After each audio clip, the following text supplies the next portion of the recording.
Καλησπέρα σας, καλησπέρα σας. Είμαι ο Αλέξανδρος Σταματουλάκης και σας παρουσιάζω την 144η συνέχεια της εκπομπής «Κάντο όπως ο ηγέτης».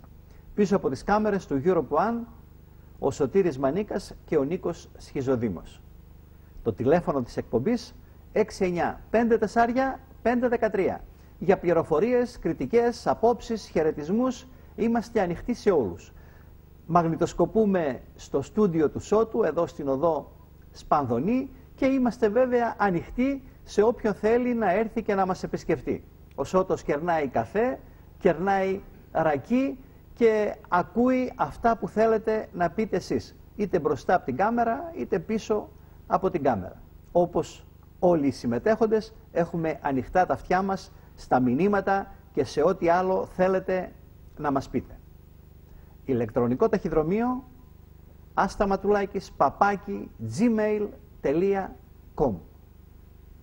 Κάντο όπως ο ηγέτης, μια εκπομπή που έχει σκοπό να βγάλει τον ηγέτη που όλοι μα όλοι κρύβουμε μέσα μας, να τον δυναμώσει, να τον ενισχύσει και να τον τοποθετήσει δίπλα μας, ισχυρό συμπαραστάτη και σοφό καθοδηγητή.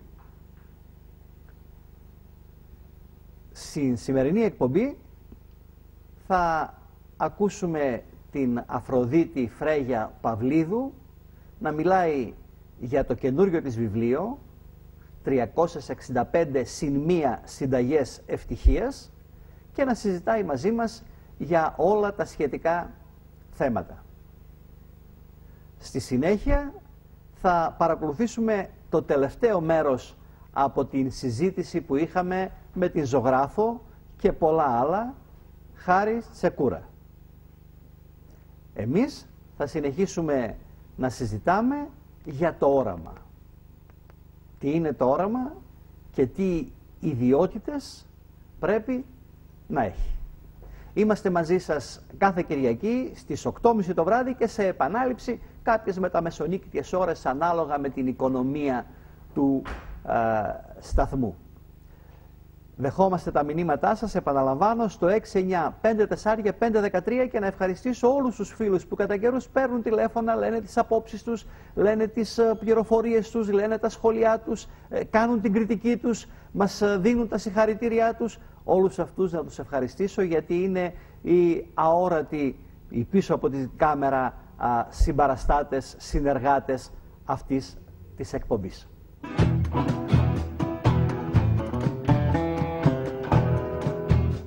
Η Αφροδίτη Φρέγια Παυλίδου είναι παλιά γνώριμη, παλιά φίλη της εκπομπής. Τελευταία την είδαμε και την είδατε καθώς γεμάτη υπερηφάνεια και ικανοποίηση λίγο μετά πριν τις γιορτές πέρασε και μας έφερε το καινούριο της βιβλίο. Το 365 μέρες, 365 συν 1 συνταγές ευτυχίας. Σήμερα είναι εδώ, αφού πέρασαν πια σχεδόν οι γιορτές, για να συζητήσουμε για το περιεχόμενο αυτού του βιβλίου. Αφροδίτη, καλώς ήρθες. Καλώς σας βρήκα. Καλή χρονιά.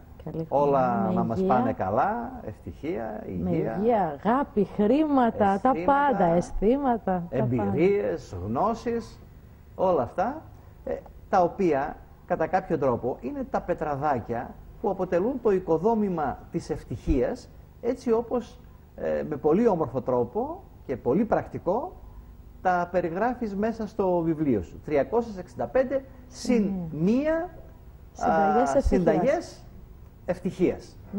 Μα υπάρχουν συνταγές ευτυχίας? Φυσικά και υπάρχουν. Απλά ο καθένας θέλει κάποια πράγματα πιο πολύ. Δηλαδή είναι λίγο υποκειμενικό τι θέλουμε περισσότερο, τι είναι ευτυχία για μας. Αλλά υπάρχουν συνταγές. Υπάρχει τρόπος και δεν χρειάζεται κόπος, Ναι. κατά την άποψή μου. Θα μας πεις παρακάτω μερικούς από αυτούς τους τρόπους, αλλά το βιβλίο είναι πρώτο σου, έτσι? Το πρώτο. Ναι. Το πρώτο είναι σαν το πρώτο παιδί που γεννάει ο συγγραφέας, ναι. Είναι γεμάτος χαρά, καμάρι, ευχαρίστηση, και εφόσον έχει, και είμαι σίγουρος πως το βιβλίο θα έχει και μια θετική ανταπόκριση από τους φίλους, τους γνωστούς, το κοινό, τα πράγματα γίνονται ακόμα πιο όμορφα. Βλέπω ότι πάει πολύ καλά πάντως. Ναι, ακόμα δεν ξεκινήσαμε καλά-καλά και βγαίνουν πληροφορίες. Και από ό,τι συζήτησα, μιλούσα και στην παρουσίαση του βιβλίου σου με κάποιους φίλους. Μια πολύ ωραία παρουσίαση στο Βαφοπούλιο, όπου η Ιωάννα Παυλίδη τραγουδούσε, η Μαρία Βαφιάδου έπαιζε πιάνο. Κάποιοι φίλοι εκεί παρουσιάσαμε το βιβλίο και έπεσα κουβέντες με κάποιους και το είχαν διαβάσει και έδειξαν ένα ενδιαφέρον, γιατί έχει μια πρακτική μορφή το βιβλίο, επαναλαμβάνω. Πώς ξεκίνησες να το γράφεις αυτό το βιβλίο? Όπως σας έχω πει και άλλοτε σε άλλες εκπομπές, είμαι θεραπεύτρια. Βλέπω ανθρώπους που ζητούν τη συμβουλή μου για διάφορα θέματα, είτε σωματικά είτε ψυχολογικά. Ασκώ το EFT, το Reiki, εν πάση περιπτώσει διάφορους τρόπους θεραπείας που προσεγγίζω με τον δικό μου τον τρόπο, αλλά και κατευθύνω στη συνέχεια τους ανθρώπους σε μια αλλαγή σκέψεων, αλλαγή πεποιθήσεων, γιατί δεν με ενδιαφέρει μόνο το ξεμπλοκάρισμα από τα όποια προβλήματα, με ενδιαφέρει και το μετά. Λίγο πολύ είδα ότι όλοι μας έχουμε τις ίδιες έννοιες. Σχέσεις, αγάπη, συναισθήματα, έρωτας φυσικά, υγεία, συγχώρεση, χρήμα, περισσότερο χρήμα. Λίγο πολύ μας απασχολούν όλους τα ίδια. Άλλος κάτι περισσότερο, άλλος κάτι λιγότερο. Και είδα ότι με τον τρόπο που προσεγγίζω εγώ τα δικά μου θέματα, και δόξα τω Θεώ τα πάω πολύ καλά, γιατί να μην το δώσω σε περισσότερους ανθρώπους, γιατί να μην το ανοίξω και να έρθουν και άλλοι στον τρόπο σκέψης μου και άλλοι στον τρόπο ζωής μου. Και γι' αυτό έτσι αποφάσισα να γράψω αυτό το βιβλίο. Βέβαια έκανες διάφορα σεμινάρια πάνω σε τρόπους ενεργειακής θεραπείας, διαφόρων καταστάσεων, σωματικών ή ψυχικών. Αλλά πέρα από αυτές τις γνώσεις είχες και μια εμπειρία. Και αυτή την εμπειρία σταγόνα την μάζεψες όπως μαζεύουμε το μέλι από τις μελισσούλες. Και να, το απάνθισμα είναι αυτό το βιβλίο. Του βιβλίου. Δηλαδή δεν είναι μια θεωρία το βιβλίο σου. Όχι. Που μπορεί να κουράσει ή μπορεί να είναι πέρα από την καθημερινότητά μας. Όχι, είναι ο τρόπος ζωής μου και ο τρόπος που μ' αρέσει να το μοιράζομαι με τους φίλους μου, γιατί βλέπω ότι αποδίδει. Και από τη στιγμή που και άλλοι άνθρωποι έχουν ωφέλη, γιατί να μην ανοίξει αυτός ο αριθμός, να μην γίνει κρίσιμος αριθμός αυτός, σαν μάζα, να μην ομορφύνει ο περίγυρός μου η πατρίδα μου.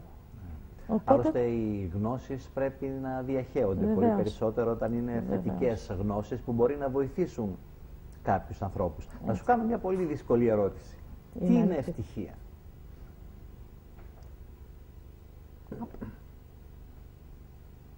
Είπα ότι θα είναι δύσκολη ερώτηση. Όχι, δεν είναι δύσκολη. Ευτυχία είναι τόσο είναι η απόφαση. Είναι η απόφαση στο πώς να είναι ωραία η ζωή μας. Για μένα είναι μια απόφαση, τίποτα άλλο. Ναι.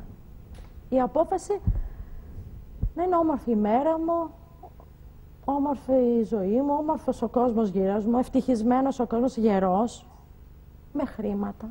Και όταν ο κόσμος είναι όμορφος γύρω μας και γερός και με υγεία και με χρήματα και με αισθήματα, θα είναι και η δική μας ζωή έτσι, γιατί συνδεόμαστε, είμαστε ένα κομμάτι, ένα μόριο αυτού του κόσμου. Έχεις απόλυτο δίκιο. Επιδρούμε σε αυτούς και ο κόσμος επιδράει σε εμάς. Διότι κανένας δεν θέλει δίπλα του ανθρώπους που να είναι ασθενείς, να είναι μίζεροι, να είναι τσιγκούνιδες, να μη χαίρονται. Όλοι μας θέλουμε δίπλα μας να έχουμε ανθρώπους γελαστούς, αισιόδοξους, χορτάτους, που να θέλουν κι άλλα. Δεν βρίσκουμε πολλούς τέτοιους ανθρώπους γύρω μας. Βρίσκουμε. Δεν είναι οι περισσότεροι. Ή, εν πάση περιπτώσει, είναι πολλοί που είναι, όπως τους περιέγραψες πριν, μίζεροι, απεσιόδοξοι, κακομοίριδες, στεναχωρεμένοι, λυπημένοι, με προβλήματα μάλιστα που ίσως δεν είναι πολύ σημαντικά. Πιστεύω ότι όλοι αυτοί, σε κάποια στιγμή της ζωής τους, απλά δεν έχει φτάσει η ώρα για αυτούς, θα βρουν αυτή τη χαραμάδα να προχωρήσουν στην ευτυχία. Απλά δεν ήρθε η ώρα τους. Ναι. Εμείς όμως μπορούμε να τους βοηθήσουμε. Άρα εκπέμπουμε ένα αισιόδοξο μήνυμα ότι ο χρόνος όχι μόνο γιατρεύει, αλλά και μπορεί να σας φανερώσει μια κρυμμένη ευτυχία, να σας φανερώσει τα μυστικά ενός σύμπαντος, ενός κόσμου που δεν τα έχετε πλησιάσει ακόμα ή δεν υποψιάζεστε καν ότι υπάρχουν. Ναι, και κάποιοι άνθρωποι βλέπουν, δεν τα βλέπουν αμέσως τα προβλήματα, δηλαδή νιώθουν ότι έτσι είναι η ζωή. Έχουν αυτή την πεποίθηση. Όταν αλλάξει αυτή η πεποίθηση, ότι ναι, μπορώ να βελτιώσω τη ζωή μου, ότι η βελτίωση είναι αυτός ο σκοπός μου, η ευτυχία είναι αυτός ο σκοπός, ξαφνικά θα βρουν τους τρόπους και αυτοί. Απλά ίσως δεν έχει έρθει ακόμη η ώρα. Ακόμη περνούν την εμπειρία, ακόμη περνούν το μάθημα. Ναι.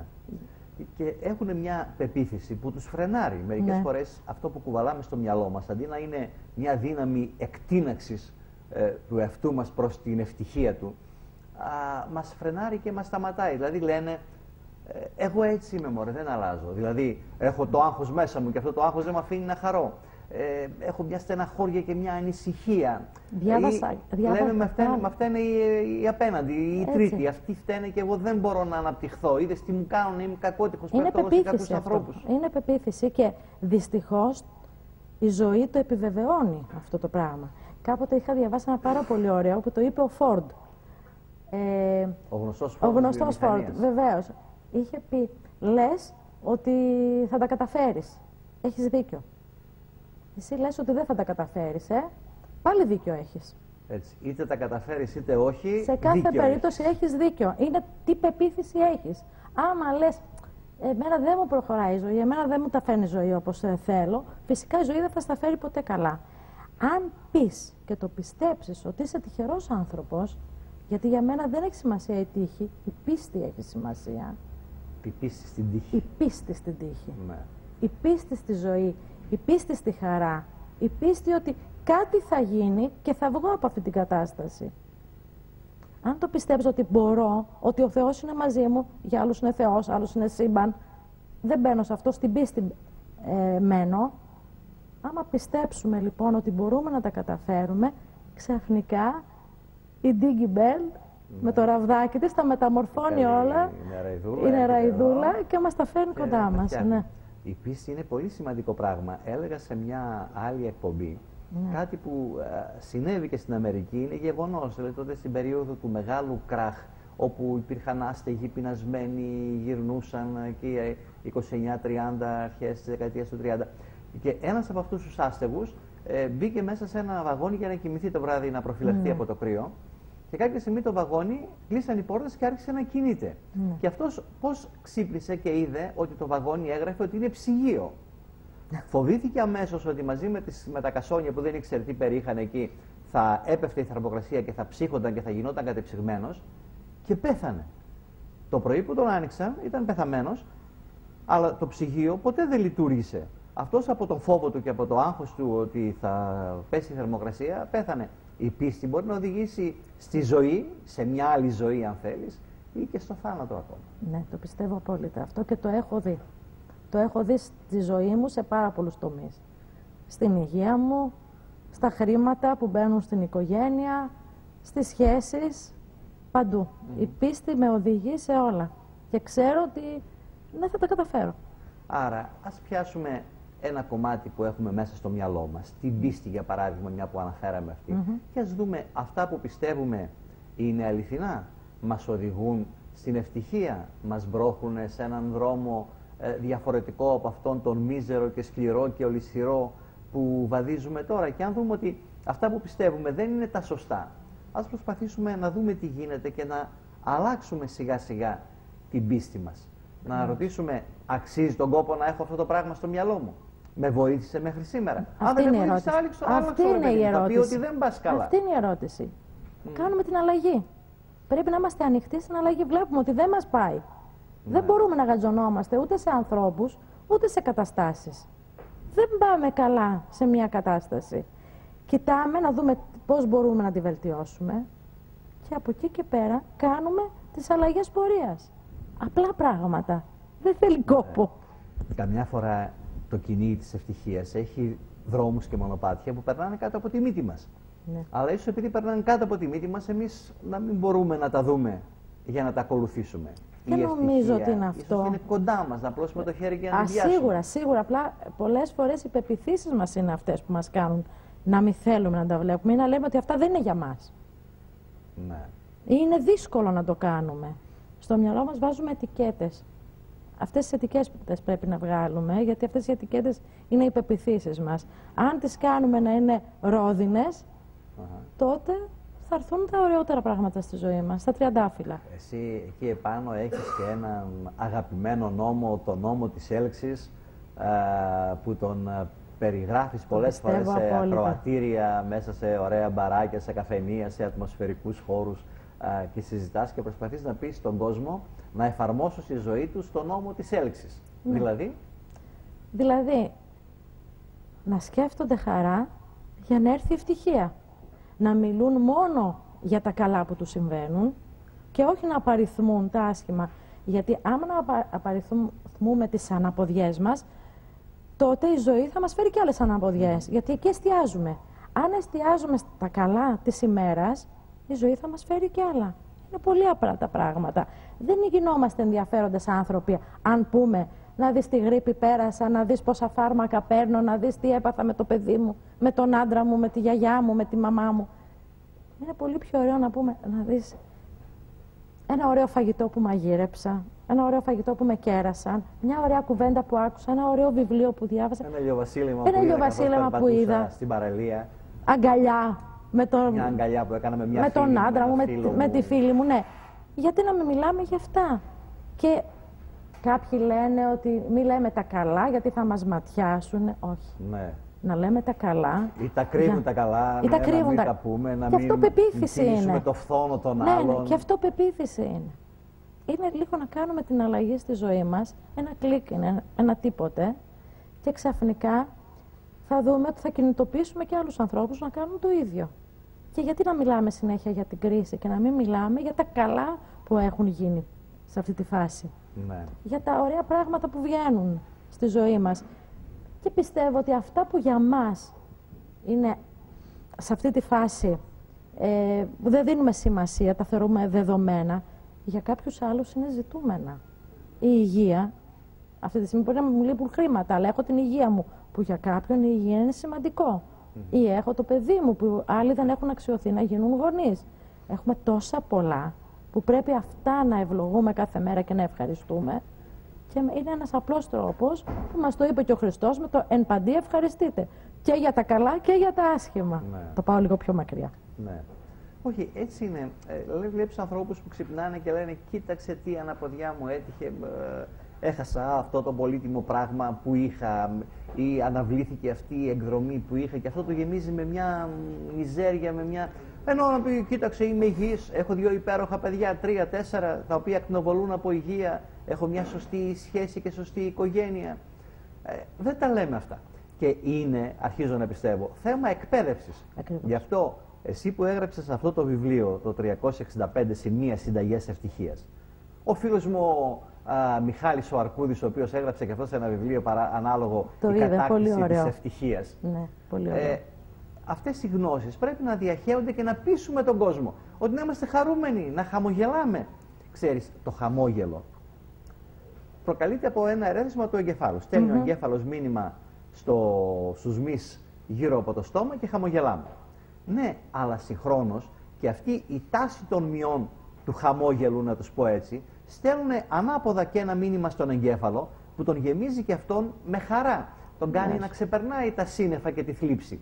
Άρα, αν χαμογελάμε, υπάρχει μια ηλιοτροφοδότηση στόματος και εγκεφάλου. Που πολύ μας ωραία. Φτιάχνει τη διάθεση. Πολύ ωραίο αυτό που λες. Χαμογελάτε είναι το σύνθημα. Εντάξει, θα σου πει ο άλλος, μα δεν είμαι ο χαζοχαρούμενος υπόθεση, εδώ συμβαίνουν τρομερά πράγματα. Εδώ καταραίει το κοινωνικό σύστημα μιας χώρας. Έχω κάτι να του πω. Προσπάθησε, αμέσως θα το πεις, προσπάθησε να εμποδίσεις την κατάρρευση αυτού του συστήματος στη χώρα μας. Αλλά ώσπου να το πετύχεις εσύ μαζί με κάποιους άλλους, μην χαλάς τη διάθεσή σου, αλλά χαμογέλα. Έτσι θα έχεις μεγαλύτερη δύναμη να εμποδίσεις την κατάρρευση αυτού του συστήματος. Αν μπορείς να την εμποδίσεις, γιατί καμιά φορά δεν τα μπορείς όλα, δεν είσαι ο Θεός. Ακριβώς. Εγώ βλέπω στα άσχημα ότι αυτό χρησιμοποιώ εγώ και το συμβουλεύω σε όλους τους φίλους και τους γνωστούς. Είναι μια απλή φρασούλα. Πάρ' το αλλιώς. Αυτό που σου συμβαίνει. Αν το δεις σαν εμπειρία, αμέσως θα αναζητήσεις το γιατί έγινε και θα δεις τι υπάρχει στην απέναντι όχθη. Πώς θα βγεις από αυτή την κατάσταση. Θα πω ένα προσωπικό παράδειγμα πρόσφατο. Τώρα με την παρουσίαση του βιβλίου έψαχνα το τηλέφωνο από έναν καλό φίλο που είχαμε χαθεί. Βρε πώς θα το βρω, βρε με το 11880 δεν το έβρισκα, βρε με τίποτα. Πώς θα το βρω το τηλέφωνο. Μια μέρα είχα πάει με την ύφη μου και είχα παρκάρει το αυτοκίνητο και με έκλεισε κάποιος. Κόρναρα, περίμενα, τίποτε. Μίλησε ότι ήταν ο φίλος σου. Όχι, δεν ήταν ο φίλος. Δεν έχεις αγενείς φίλους. Όχι. Κάποια στιγμή είχε θυμώσει η νύφη μου και της λέω άστο. Και αμέσως σκέφτομαι αυτό. Για κάποιο λόγο έγινε. Μιλάω για κάτι πολύ απλό, αλλά με τον ίδιο τρόπο αντιμετωπίζω και τα μεγάλα πράγματα. Πιστέψτε με. Ναι. Εκεί λοιπόν που καθόμαστε και περιμένουμε, εμφανίζεται ο φίλος που έχω να τον δω πάνω από 5 χρόνια. Το τι χαμόγελο και το τι ευτυχία ένιωσα, δεν μπορείτε να φανταστείτε. Το εισέπραξε ο φίλος μου, με αγκάλιασε, με φίλησε και του είπα, αν θες πίστεψέ με, σε έψαχνα να σε βρω. Ναι. Με έκλεισε κάποιος και σε βρήκα. Ευγνωμονώ λοιπόν και αυτόν τον κύριο που με έκλεισε, που ήρθε στη συνέχεια και μου ζήτησε 100 συγγνώμη, αλλά παρόλα αυτά για μένα μου έκανε ένα μεγάλο δώρο. Έτσι. Γιατί αν έπρεπε το αυτοκίνητό σου και έφευγες, δεν θα περίμενες. Δεν θα περίμενα και δεν θα τον έβλεπα, δεν θα συναντιόμουν. Ή θα συναντιόμουν με κόπους, με κάποιον τρόπο, θα τον έβρισκα ίσως κάποια στιγμή. Αλλά μπορεί και να μην τον έβρισκα. Με τον ίδιο τρόπο όμως αντιμετωπίζω και με τα μεγάλα. Όταν μου δημιουργούνται, όταν βλέπω κάποιο αγκαθάκι στη ζωή μου, λέω ότι αυτό είναι μια εμπειρία που θα με οδηγήσει στα ροδοπέταλα. Ναι. Είναι αυτό που το γράφω στο βιβλίο μου. Αν θέλετε να σας το διαβάσω. Διάβασε το μας, αν μπορείς να το βρεις εύκολα. Ναι, είναι εδώ στο πίσω.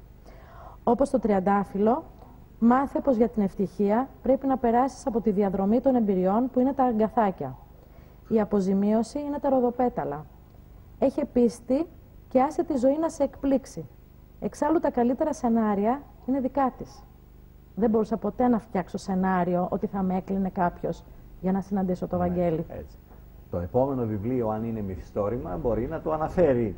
Μπορεί. Αυτό ότι κάποιος με έκλεισε, εγώ εκνευρίστηκα, έβγαζα καπνούς από τα αυτιά μου, ήμουν έτοιμος να τα σπάσω όλα. Έτσι ακριβώς. Ξαφνικά βλέπω το φίλο που τον έψαχνα χρόνια. Έτσι ακριβώς, ναι. Η ζωή, άλλοι λένε το σύμπαν, άλλοι λένε ο Θεός, σου έστειλε εκείνη τη στιγμή εκείνο που πάρα πολύ επιθυμούσες. Ο νόμος της έλξης που λες και εσύ. Έτσι ακριβώς, ναι. Ελκύω αυτό που θέλω. Εμένα όμως ξέρεις τι μ' άρεσε από το βιβλίο σου. Τι? Επειδή εμένα μ' αρέσουν λίγο οι ιαπωνέζικες φιλοσοφίες. Το Kaizen. Kaizen είναι ο δρόμος της καθημερινής βελτίωσης. Ναι. Της συνεχούς βελτίωσης. Και αν κάνουμε στη ζωή μας κάθε μέρα μικρά βηματάκια προς το καλύτερο, σιγά σιγά θα γίνουμε καλύτεροι. Και τότε δεν θα πρέπει να ζηλεύουμε τη γυναίκα μας ή τον άντρα μας, για παράδειγμα, γιατί θα έχουμε γίνει καλύτεροι από όλους τους άλλους που συναναστρέφεται. Πιο ενδιαφέροντες, πιο πνευματώδεις. Δεν θα φοβόμαστε τον ανταγωνιστή που άνοιξε δίπλα μας ένα σουβλατζίδικο δίπλα στο δικό μας, γιατί τα δικά μας τα σουβλάκια, κάθε μέρα που τα βελτιώναμε ακούγοντας τους πελάτες μας, έχουν ένα άρωμα και μια γεύση, βρε παιδί μου, που δεν πηγαίνει κανείς εκεί και θα έρχονται όλοι εδώ. Και έχουμε όλοι μερίδιο στη ζωή, βεβαίως. Και το συνιστάς ως οδηγία, γιατί κάθε σου συνταγή αναφέρεται σε μια μέρα. Ναι. Κάθε μέρα δηλαδή ανοίγω το βιβλιαράκι σου. Σήμερα ας πούμε είναι 3 Μαρτίου για παράδειγμα. Έχει μια συνταγή τι θα κάνω στις 3 Μαρτίου. Ναι. Θα φτάσουμε λίγο και σε αυτό, γιατί δεν αρκεί μόνο η συνταγή. Πρέπει ο αναγνώστης, παρακινούμενος από τη συνταγή, να κάνει και κάτι άλλο. Εγώ ας διαβάσω όμως αυτό που γράφεις για τις 27 Δεκεμβρίου. Ναι. Σήμερα το αποφάσισα. Θα ανταγωνιστώ τον χθεσινό εαυτό μου. Μικρά βηματάκια, μεγάλα βηματάκια, ό,τι μπορώ, αλλά με στόχο να γίνομαι καλύτερος. Όλο ένα και καλύτερος. Ναι. Είναι το Kaizen στόχος των Ιαπωνέζων αυτό. Δεν το ήξερα. Ευχαριστώ πάρα πολύ, το έμαθα. Είναι όταν ανταλλάσσει κανείς απόψεις, ιδέες, πληροφορίες, γνωρίζει καινούργια πράγματα. Μήπως εγώ ήξερα εκείνο το EFT που κάνεις εσύ. Πες λίγο τώρα, μια που το θυμήθηκα, τι είναι το EFT, να μας ακούσουν όσοι δεν μας έχουν ακούσει άλλη φορά. Είναι... Λίγο πολύ όλοι ξέρουμε τι είναι ο βελονισμός. Ας φανταστούμε λοιπόν ότι είναι μια μορφή βελονισμού, αλλά εμείς δεν χρησιμοποιούμε βελόνες. Χρησιμοποιούμε ελαφρά χτυπηματάκια σε κάποια συγκεκριμένα σημεία, από όπου περνάνε με συμβρινή, αυτό, εδώ, κάποια σημεία, εν πάση περιπτώσει. με τα οποία ξεμπλοκάρουμε την ηλεκτρική ενέργεια που κυκλοφορεί στο σώμα μας. Αυτό το ξεμπλοκάρισμα έχει σαν αποτέλεσμα να έρθει διαταραχή που μας προκαλεί ένα ψυχολογικό ή ένα σωματικό πρόβλημα. Είναι η ίδια τεχνική που χρησιμοποιούμε είτε για τον πόνο της μέσης, είτε για το θυμό, είτε για τη ζήλια, για το φθόνο, που μπορεί να έχουμε κάποιο συμβάν μας έχει οδηγήσει σε αυτή την κατάσταση, σε αυτή την εκδήλωση την αρνητική για μας, το φόβο, τη φοβία, το πάχος, τον εθισμό, γιατί το EFT κάνει για όλα αυτά που σας είπα. Και το μόνο που βοηθάει δηλαδή να κόψεις το τσιγάρο, ναι, λέω. Ναι, βέβαια. Είναι ιδανικό για να κόψεις το τσιγάρο και πολύ εύκολο. Ένα πόνο στις αρθρώσεις, μπορώ να έρθω και να με βοηθήσεις να το θεραπεύσω. Η βιβλιογραφία Μια λέει... αλλεργία. Βεβαίως. Στη βιβλιογραφία αναφέρονται και σοβαρές ασθένειες που έχουν ιαθεί με το EFT. Μάλιστα. Και μου είχες πει ότι αυτά τα χτυπηματάκια δεν τα κάνεις εσύ και να λες ελάτε σήμερα, έλα αύριο, έλα μεθαύριο. Όχι. Τα μαθαίνεις στον ίδιο μαθαίνω από, από την πρώτη συνεδρία, τα μαθαίνω στους ανθρώπους, στους θεραπευόμενους, για να μπορούν να τα κάνουν μόνοι τους, να μην έχουν εξάρτηση από μένα και να τα χρησιμοποιούν στο βουνό και στη θάλασσα, όπου θέλουν. Και συγχρόνως του ψιθυρίζεις δίπλα στο αυτή κάποια εμψυχωτικά πράγματα. Πάντα. Δεν μου τη γλιτώνει με τίποτα. Ναι. Φεύγει με αλλαγή και με δουλειά στο σπίτι. Δεν γίνεται. Δεν φτάνει μόνο να γίνουμε καλά εκείνη τη στιγμή. Πρέπει να φροντίσουμε και για την επόμενη μέρα. Να αλλάξουμε κάποια πράγματα, να μην ξαναμπλοκάρουμε. Μάλιστα.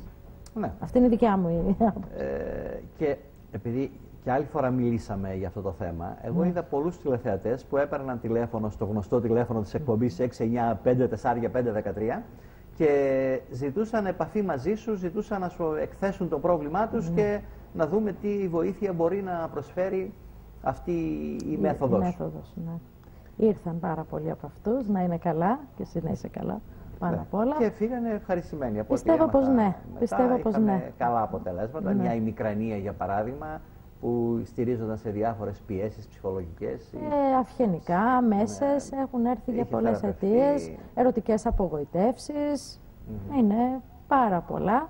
Καθημερινά θέματα που μας απασχολούν, εμπόδια από επίτευξη στόχων, θέλω να κάνω κάτι, πεποιθήσεις, δεν αξίζω, είμαι μεγάλος για να κάνω κάτι.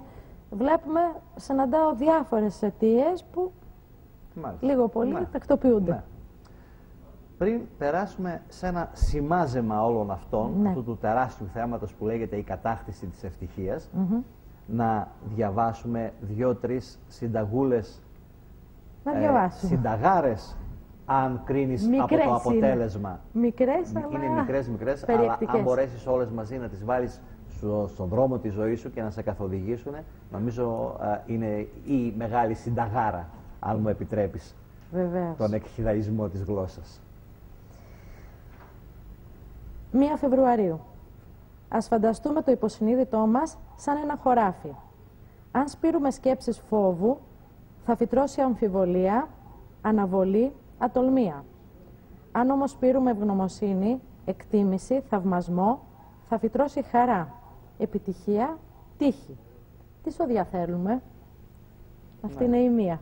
Θέλουμε καλή σοδιά, λοιπόν. Θέλουμε καλή σοδιά. Όχι σκέψεις φόβου, όχι άγχη, όχι εικόνες δυσαρέσκειας στο μυαλό μας, γιατί όλα αυτά σαν σφουγγάρι το υποσυνείδητό μας, το χωράφι που λες, τα κρατάει και μετά δεν είναι που τα κρατάει, είναι που τα βγάζει σιγά σιγά και μας καθοδηγεί.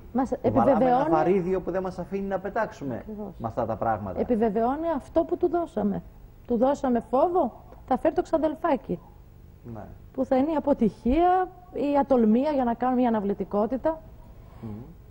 Μια γλυκιά, 8 Φεβρουαρίου. Μια γλυκιά βραδιά δεν θέλει πολλά. Πίτσα με σαμπάνια για 2 και ίσως περισσέψουν κομμάτια. Αχα, υπέροχα, καταπληκτικά. Διότι προσέχουμε και τη γραμμή μας ή περιμένουμε φίλους και κρατάμε μερικά κομμάτια για να τα προσφέρουμε. Ακριβώς. Σε ευχαριστώ, 3 Απριλίου. Σε ευχαριστώ που ανέλαβες να με πληγώσεις. Δεν θα σε ξεχάσω, όμως θα θυμάμαι πάντα και το δώρο της αλλαγής που άφησες φεύγοντας. Μπορεί να έρχονται άνθρωποι στη ζωή μας και να φεύγουν. Και να μας πληγώνουν. Ναι. Καμιά φορά. Όμως, με αυτοί οι άνθρωποι είναι οι δάσκαλοι στη ζωή μας. Έχουν αναλάβει να μας μάθουν αυτό το μάθημα και να γίνουμε πιο δυνατοί. Αλλάζουμε μετά από τέτοιες καταστάσεις. Γινόμαστε πάντα καλύτερα. Πάντα, μα πάντα. Ναι. Αυτά που λέμε κακοτυχίες στη ζωή καμιά φορά είναι το σκαλοπάτι που μας βοηθάει να ανέβουμε σε μια άλλη ζωή, έχοντας τις εμπειρίες εκείνες, να αλλάξουμε τη ζωή μας και να τη γευτούμε διαφορετικά τη ζωή. 7 Μαΐου. Σκέψου σαν Θεός. Μην ανησυχείς. Μην αμφιβάλλεις. Μην φοβάσαι. Μην καθυστερείς. Ναι. Ο Θεός λειτουργεί Ούτε καθυστερεί, έτσι. ούτε αμφιβάλλει, Τίποτα. ούτε φοβάται. Ούτε κριτικάρει. Τίποτε. Αυτό πολύ σημαντικό, ότι δεν κριτικάρει. Ναι. Ναι. 7 Μαΐου. 8 Μαΐου. Μου είπες πως θα έρθεις και δεν ήρθες. Εντάξει. Θα κάνω κάποιον άλλον ευτυχισμένο. Σωστά. Εσύ χάνεις. Εσύ χάνεις. Αν δεν ανταποκρίνεσαι στο κάλεσμα. Εγώ είχα να σου ενός δώσω φίλου, πάρα ενός πολλά. γνωστού, ναι. Κάποιος άλλος θέλει να τα δεχτεί. Και γιατί εγώ να προσκοληθώ σε κάποιον. Δεν υπάρχει λόγος. Σωστά. Ναι. Θα πούμε και κάνα δυο ακόμα στη συνέχεια, έτσι, γιατί Ωραία. είναι πολύ όμορφες και διατυπωμένες και με ωραίο τρόπο και εντελώς πρακτικές συμβουλές. Αλλά έλεγα πριν, Ναι. σκεφτόμουν, Ναι. ότι το διαβάζει κάποιος ένα τέτοιο κείμενο για τη Ναι. μέρα του. Μετά όμως θα πρέπει να το δουλέψει. Δηλαδή δεν αρκεί που θα ετοιμάσεις ένα καταπληκτικό μεζέ και θα το φέρεις στο τραπέζι. Πρέπει να δούμε, θα το φάμε εδώ, θα το φάμε αλλού, θα το πάρουμε να πάμε πικνίκ στο δάσος, θα το φάμε με κρασί, θα φέρουμε και ένα ωραίο γλυκό στο τέλος, θα καλέσουμε και 5 ανθρώπους. Δεν αρκεί δηλαδή μόνο το φαγητό. Η συνταγή που προσφέρεις σε κάποιους και τη διαβάζουν, πρέπει να τη δουλέψουν μετά στο μυαλό τους. Να την κατανοήσουν και να χαράξουν το δικό τους δρόμο για να εφαρμόσουν αυτή την συνταγή. Το αφήνω στη δική τους, ναι, είναι στη δική τους τη δικαιοδοσία αυτό. Καταρχάς, να δεχτούν τις συνταγές μου. Ναι. Να δουν αν είναι νόστιμες. Αν μπορούν να τις χρησιμοποιήσουν καθημερινά. Αν τις στέλνουν μόνο για τις Δευτέρες και τις Τετάρτες. Σωστά. Και τις άλλες μέρες να υποφέρουν. Να ό,τι θέλουν. Ναι. Έχουμε το μεγάλο δώρο της ελευθερίας, που για μένα είναι το σημαντικότερο. Η ελευθερία έχει μέσα την επιλογή. Ναι. Αν σε ρωτήσω λοιπόν τώρα, τι είναι εκείνο που εμποδίζει τους ανθρώπους να κατακτήσουν την ελευθερία τους? Ναι. Τι θα μπορούσαμε να απαντήσουμε έτσι κωδικοποιημένα και σύντομα? Ο φόβος. Ο φόβος. Μία σκέψη τώρα που μου ήρθε. Θεωρώ ότι είναι το σημαντικό, γιατί έχουμε μάθει στην κατάσταση που ζούμε, που καμιά φορά μπορεί να μας είναι δυσάρεστη, αλλά είναι γνώριμη. Και δεν είναι εύκολο να κάνουμε το επόμενο βήμα. Και θεωρώ ότι μπορούμε να είμαστε ελεύθεροι είτε μόνοι μας είτε σε μία σχέση. Να βελτιωνόμαστε και να αναπτυσσόμαστε παράλληλα. Και να θαυμάζει ο ένας τον άλλον και να μην υπάρχει στασιμότητα. Και να μην φοβόμαστε να κάνουμε βήματα, μην αφήσουμε τον άλλον μόνο ή παρεξηγηθεί.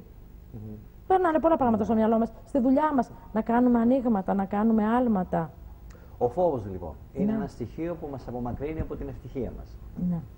Τι άλλο να πούμε, τι άλλο μπορεί να μας εμποδίζει, να μπαίνει φραγμός στην κατάκτηση της ελευθερίας μας? Οποιαδήποτε σκέψη Έτσι, αρνητική. Και πεποίθηση. Δεν θα τα καταφέρω. Ναι. Μπορεί να είναι πεποίθηση αυτό. Ναι. Ή το έκανε και ο άλλος και δεν τα κατάφερε. Να βγάζουμε τέτοια. Στον εγωισμό μου, στο εγώ μου και να λέω μόνο εμένα με ενδιαφέρει, δεν με ενδιαφέρουν οι άλλοι. Ας κόψουν το λαιμό τους, εγώ κοιτάζω τον εαυτό μου. Και αυτό δεν είναι ωραίο. Οι άλλοι, κάποιος είπε, οι άλλοι είναι ο εαυτός σου. Επιδρούν οι άλλοι και δυσαρεστημένοι οι άλλοι σημαίνει ένα περιβάλλον δηλητηριώδες, τοξικό, μίζερο, που θα έχει αντανάκλαση επάνω σου. Δεν μπορείς εσύ να είσαι ευτυχισμένος όταν οι άλλοι υποφέρουν. Φυσικά. Αλλά νομίζω ότι εδώ πέρα υπάρχει συζήτηση και αν θέλουμε να κάνουμε πράγματα και είμαστε μαζί με άλλους ανθρώπους, μπορούμε να δείξουμε τι είναι αυτό που θέλουν, τι είναι αυτό που μας κάνει ευτυχισμένο, και πιστεύω ότι αν έχουμε επιλέξει κάποιους ανθρώπους δίπλα μας, αυτό θα γίνει με τον τρόπο μας κατανοητό κάποια στιγμή. Μπορούμε να τα καταφέρουμε με συζήτηση. Αν δούμε πόρτες κλεισμένες, εκεί πέρα κάνουμε εμείς την επιλογή μας. Έτσι. Ναι. Το μπαλάκι δεν είμαστε υποχρεωμένοι να το πιάσουμε όταν μας το πετάνε οι άλλοι. Αν δούμε ότι αυτό το μπαλάκι καίει ή μας βγάζει έξω από το δρόμο μας, δεν είμαστε υποχρεωμένοι να το πιάσουμε. Ναι.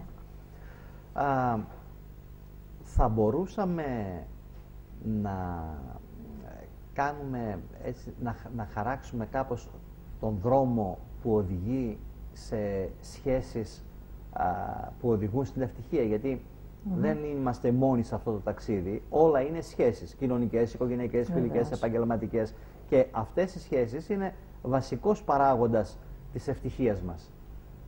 Μπορούμε να δούμε ποιο είναι το λείπασμα μιας σωστής σχέσης. Πώς πρέπει να είναι μια σωστή σχέση. Το ενδιαφέρον, πιστεύω, να ενδιαφέρεται ο ένας για τον άλλον, να συζητάει, να ρωτάει τι κάνεις, πώς πέρασες την ημέρα σου, ποια είναι τα θέλω σου.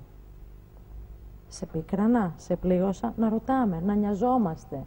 Αυτό που κάνω σε ενοχλεί, πώς μπορούμε να βρούμε τη χρυσή τομή σε κάποια πράγματα. Συζήτηση. Και η συζήτηση στη σχέση είναι, το ίδιο ισχύει και για τα παιδιά μας. Το ενδιαφέρον, δηλαδή να γυρνάνε από το σχολείο και να ρωτάμε πώς πέρασαν την ημέρα τους, και όχι να τους ρωτάμε αν σε σήκωσε η δασκάλα, αν πήρες καλό βαθμό. Γιατί είναι και οι φίλοι, είναι και οι συμμαθητές που καμιά φορά τα πληγώνουν. Είναι χιλιαδιό, δηλαδή να δώσουμε ενδιαφέρον στην ψυχούλα του άλλου. Αυτό θεωρώ ότι είναι πάρα πολύ σημαντικό σε μια σχέση. Και όταν υπάρχουν προβλήματα σε μια σχέση, μια συνταγή που θα έλεγα θα είναι να επικεντρωθούμε στα καλά του άλλου και να ευχαριστήσουμε το Θεό, τη ζωή μας εν πάση περιπτώσει, που έχουμε έναν σύντροφο που έχει αυτά τα καλά. Δηλαδή να εστιαστούμε στα θετικά. Γιατί όλοι έχουν καλά μέσα τους. Μπορεί να έχουν και κακά. Βεβαίως. Ας εστιαστούμε στα καλά και ας προσπαθήσουμε με διάλογο, με σεβασμό στη διαφορετικότητα του άλλου, με σεβασμό στην ελευθερία του άλλου, να πλάσουμε μαζί μια σχέση που να είναι υγιής, που να κρατάει στο χρόνο, που να μας ευχαριστεί, να μας γεμίζει ευτυχία, να είναι παράγοντας της ευτυχίας μας. Έτσι ακριβώς. Ναι. Ενώ πρέπει να κλείσουμε σιγά σιγά, δεν ξέρω αν έχεις να προσθέσεις κάτι άλλο ή να μας διαβάσεις δύο-τρεις συνταγούλες ακόμα. Έχουμε γίνει μάγειρες της ευτυχίας σήμερα εδώ σε αυτή την εκπομπή. Μας αρέσει αυτό. 14 Ιουλίου. Οι πλούσιοι μιλούν για χρήματα και για πλούτο. Έτσι μαγνητίζουν καταστάσεις που τους φέρνουν πλούτο. Εγώ το κάνω. Συνήθως μιλάμε, δεν έχω χρήμα. Ας μιλήσουμε και δεν σου έρχεται. Βέβαια. Βέβαια, ο Σκρούτζ Μακντάκ ήταν η εξαίρεση. Γιατί και αυτός έλεγε δεν έχω χρήμα, αλλά του ερχόταν το χρήμα. Αλλά μιλούσε συνέχεια για χρήμα όμως. Η επιβεβαίωση του κανόνα. Αυτός ήταν καημένος. Ήταν μια θλιβερή ιστορία. Μέτρησε πόσα καλά έχεις και μην επικεντρώνεσαι στην έλλειψη. Γιατί η ζωή θα σου πάρει κι άλλα. 28 Αυγούστου. Μωρό μου, αντί να γκρινιάζεις, ανέλαβε ρόλο. Σωστά. Πάρε πρωτοβουλίες, πάρε τα ηνία στα χέρια σου. Μην αφήνεσαι στον άνεμο να σε παρασέρνει από εδώ και από εκεί. Καθοδήγα τη ζωή σου. Πολύ ωραίο. 17 Σεπτεμβρίου. Λίγο κρασί στο χώμα, σπονδί στις ευχές και συμβουλές των γονιών μου, όπου και αν βρίσκονται. Με δίδαξαν την ελπίδα και την πίστη. Η σοφία έρχεται. Σοφία χωρίς ελπίδα και πίστη δεν υπάρχει. Είναι γεγονός. 14 Νοεμβρίου. Διαπίστωσες πως κάνεις τον ψυχολόγο του. Ούτε τα προσόντα έχεις, ούτε πληρώνεσαι. Άρα τι να κάνεις? Να το στείλεις σε ψυχολόγο, να βρεις έναν δικό σου ψυχολόγο που μπορεί δεν είναι υποχρεωτικά να είναι και ψυχολόγος σας, είναι κάτι άλλο. Να αποφασίσεις εν πάση περιπτώσει. Σωστά. 20 Δεκεμβρίου. Δεν υπάρχει ανίατη ασθένεια. Πίστεψε στη δύναμη του μυαλού σου. Φαντάσου πως θες να είσαι και ξέχνα πως είσαι. Φτιάξε μια ταινία με κίνηση και χρώματα όπου πρωταγωνιστής γερός. Βλέπε την νοερά μέχρι να την δεις πραγματοποιημένη. Ναι. Σοφές και απλές συμβουλές. Μα η σοφία, για να είναι σοφία, πρέπει να είναι απλή. Ναι, το πιστεύω. Ο κόσμος μπορεί να είναι πολύπλοκα φτιαγμένος, αλλά έχει 5 απλά πράγματα με τα οποία καθοδηγείται. Αυτά τα απλά πράγματα, τα πανανθρώπινα, αν τα προσεγγίσουμε, που όλοι οι μεγάλοι σοφοί τα είπαν, δηλαδή και ο Χριστός μίλησε, ο άνθρωπος μίλησε απλά, και ο Γκάντι μίλησε απλά, και ο Ο συγχωρεμένος ο Μαντέλα που μας άφησε πριν μερικές μέρες μιλούσε απλά, και ο Σοκράτης στην αγορά με τύπους αγοραίους μιλούσε και μιλούσε απλά. Αλλά αυτή ήταν η φιλοσοφία. Τα περί διαγραμμάτου και τα μπερδέματα και τα έτσι, να μιλήσουμε να μας καταλαβαίνουν οι άλλοι για να κάνουμε τον έξυπνο, νομίζω ότι είναι μακριά από μας και εν πάση περιπτώσει δεν φέρνουν την ευτυχία. Εγώ σε ευχαριστώ, Αφροδίτη, και εγώ σε ευχαριστώ, Αλέκο, και για τη συζήτηση και για αυτό το βιβλίο που μας πρόσφερες. Του εύχομαι καλό ταξίδι και εμείς πάλι είμαστε εδώ για να τα ξαναπούμε. Ευχαριστώ πολύ.